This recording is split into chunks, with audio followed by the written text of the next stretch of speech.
اللہم صلی علی سیدنا محمد وعلی آل سیدنا محمد۔ آئندہ کوشش کرنی وہی کام کرنے جس سے خدا رسول راضی ہو۔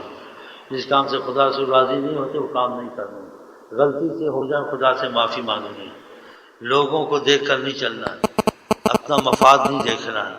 مثلا تم ایک چیز ہے جھوٹ بول کے اس میں 10 روپے کماتے ہو، سچ بولتے تو 2 روپے بچتے، مفاد نہیں دیکھتے، 2 روپے اچھے۔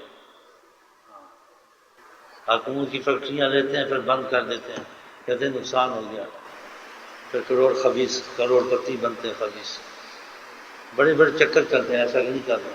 حج کر لیں گے، عمرہ کر لیں گے، مسجد بنا دیں گے، خدا کو پیسے سے خریدتے ہیں کہ جس چیز سے منع کیا ہو تو کہ حرام حلال کو سوچا نہ۔ ہاں جی، یہ کام نہیں کرنے۔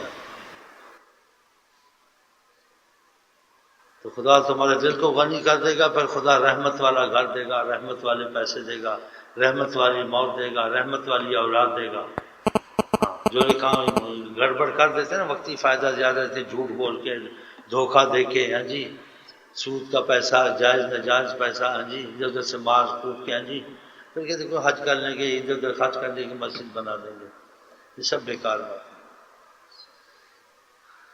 اگر تم کو رحمت خدا کی چاہیے تو خدا پر یقین ہونا چاہیے۔